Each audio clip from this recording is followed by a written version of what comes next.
Hi everyone, this is Trevor from astrobackyard.com, and in this video I'm going to be reviewing the Optolong L-Pro broadband filter.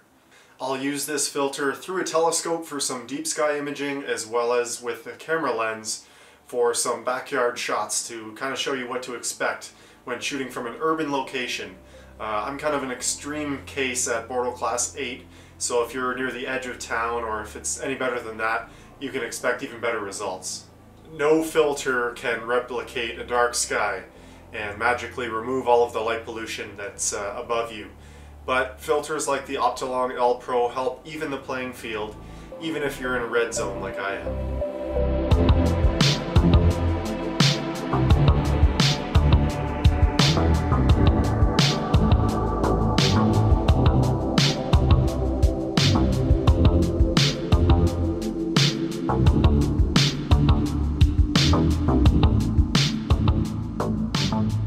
I have high hopes for this filter. It was sent to me directly from Optolong, with the stipulation that I use it here in the backyard. Deal. My hope is that the L-Pro filter will help me capture more natural looking images with accurate star color rendition of broad spectrum targets. Now this means targets without emission nebulosity like most of the targets I shoot back here. A traditional CLS or UHC filter is more aggressive than the L-Pro. Yes, it'll block more light pollution than something like the L-Pro, but it also can kind of mess with the colors of your image and cause a color cast. The filter I use most often back here with my DSLR cameras specifically for color data is the Skytech CLS CCD. Now this filter works great on targets like Emission Nebula, like the Sol Nebula, the Eagle Nebula, all that good stuff, but for broad spectrum targets such as the Pleiades, it will just create a red color cast over the image, which makes it really difficult in post-processing to correct both the color of the object and especially the color of the stars. A filter like the L-Pro is a multi-band pass filter. If you look at the Spectral Graph, you'll see how much more it actually allows than a harsher CLS or UHC filter. So more specific cutout wavelengths for light pollution. It's a very detailed graph that goes up and down, and that's why these filters are a little more expensive, because apparently they're quite difficult to make. The deep sky target I've chosen to shoot to showcase the L-Pro's abilities is the Seven Sisters, the Pleiades star cluster. It has blue reflection nebulosity that's just really beautiful, very cool colors. So a perfect subject to test a broad spectrum broadband filter like the L-Pro. I've avoided capturing broad spectrum targets such as this from the backyard just because it's such a pain to cut through the heavy light pollution. My personal best image of M45, the Pleiades, was taken from a dark sky site about 45 minutes from home. My hope is that the L-Pro is a filter that lets me capture natural colors here at home. For my image of the Pleiades tonight, it will be 90-second subs at ISO 1600.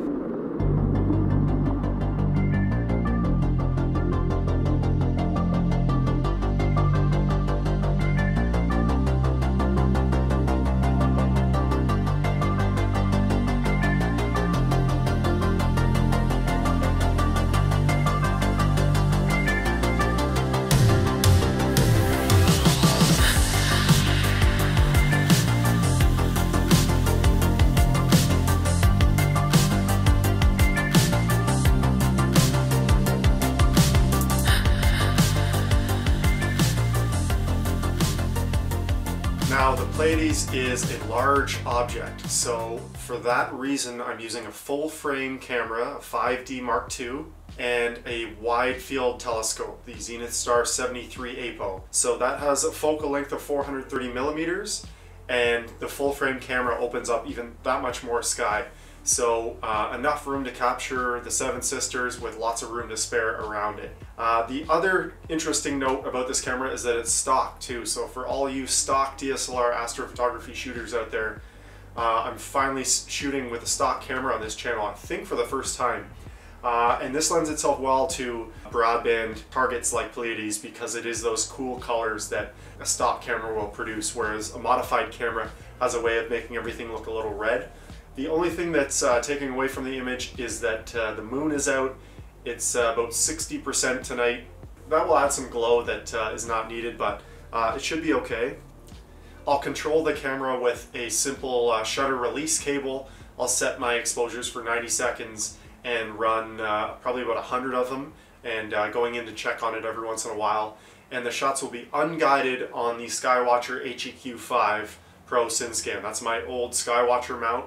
So unguided shots of 90 seconds are no problem with a mount like that, as long as it's wall polar aligned. The version of the L-Pro filter I'm using is the 2-inch round mounted 48mm. So this actually fits very nicely inside the field flattener, the Flat 73 for my telescope. And this is a great spot in the imaging train. It doesn't get in the way anywhere. It's not actually holding onto the camera itself, putting extra stress on the threads. It's a nice spot inside the imaging train, inside the flattener itself. So what this means is that you could use this round mounted version with any type of camera, whether it was a one-shot color camera like the 294 MC Pro, the Altair Hypercam 183C, anything like that, or of course full-frame DSLR. Now there are a lot of other versions of this L-Pro in different formats. So there's the full-frame clip-in version, it's kind of that rectangle shape. The EOS-C, so the APS-C size sensor version, and that's the version I've got. I put in my Canon T3i for just some backyard shots. So not only are those shots an example of the filter with a modified camera, but with a camera lens attached, the Rokinon 14mm f2.8. They also make these filters, the clip-in versions for Nikon cameras as well. If you're looking for a be-all end-all solution for a filter of this at this price point, go for the 2-inch round mounted version that threads onto the flattener, and you can use it with whatever camera you wish. The more gear reviews I do, the more I appreciate the little things that come along with the experience. And for the Optolong, stuff like the premium packaging, the nice case that it comes with, little snap-in case, foam case, and it actually comes with the filter transmission curve printout along with the inspection sheet, the testing results, numbered and with the tester's name on it. So this company is out of China, and that's actually where they send it directly from China all the way to St. Catharines, Ontario here for me to review. But I love seeing this kind of stuff. The whole presentation is very well done here in North America for users of this filter, such as myself. The one thing I will say about the packaging though, the picture they use, the default is Optolong H-alpha, the picture of the filter on the box. So if you don't read the bottom printout to see which filter you actually have, you might get a little alarmed that they've sent you an H-alpha filter. I'm going to put some test images up on the screen of Pleiades that I took through the Z73 telescope, one unfiltered and one with the L-Pro in place.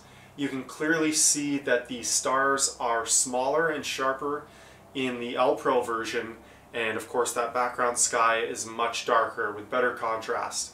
Both images were focused using a Bahtinov mask, so it's a true head-to-head comparison, and the images were not processed in any way. That's straight out of the camera. Next up, I'll show some shots of my backyard that were really cool actually when I first shot them and saw the results. So if you look at my pathetically bright backyard sky over my house, unfiltered versus the one with the L-Pro, it's night and day. The L-Pro gives me a sky that I wish I had and wish I could see through my eyes like that. It just cuts down so many of the sources of light pollution. Very specifically too, it still has a very natural look to it with a stock camera. Yet you can see in the trees that the light is so much more cut down. You can actually see the color of the leaves in the tree as opposed to just a reflection of the street lights. Now my neighborhood is a mix of old mercury vapor and high pressure sodium lamps, and on the main street there's LED street lights. I'm not totally sure whether the L-Pro actively blocks LED street lights. I know they're difficult. It's bright blue and ultra bright. Like I said, my neighborhood's a mix of modern lighting and some of the old school stuff, and you can see in the image that it helped a lot. I'm really curious to take some more shots using the L-Pro and a camera lens in the summer with the Milky Way. If I could get a Milky Way shot for my backyard using this with enough exposure time, I'd be over the moon. All I know are space analogies. You should see me, I use them all day at work too. So with that being said, I really hope you enjoy the image at the end of this video of the Pleiades captured from my bright, light-polluted backyard. It will be the, I believe the first, no, it's not going to be the first broad spectrum target. I've done the whirlpool and stuff. I've done a few galaxies back here, but the first one that was using a stock DSLR camera. And I also believe it to be the most natural looking image I've ever captured back here. Based on what I'm seeing from the individual image frames, I really think I'm going to be able to pull out a deep sky image that rivals one with maybe not so much exposure time, but from a dark sky site. And to me, that's really exciting to be able to do that kind of stuff without leaving home. That's kind of what it's all about. So if you've got skies that are darker than mine, expect a better version of M45 than I've got here, but I'm hoping to get at least 3 hours or more on the Pleiades, and I really hope you enjoyed the image. If you're looking to order the L-Pro filter from Optolong, you can get it at High Point Scientific. I've recently hooked up with them, and they'll be sending me products for review in the future. I actually just received the first one last week, and maybe you saw that photo on Twitter, but I'm trying to keep that a bit of a surprise. So yeah, if you see links to and mentions to High Point Scientific, I've got a great relationship with them now. So thank you so much for everybody for watching and subscribing, and a special thanks to Melissa at Optolong for sending the filter along. I hope you enjoyed the review, and until next time, clear skies.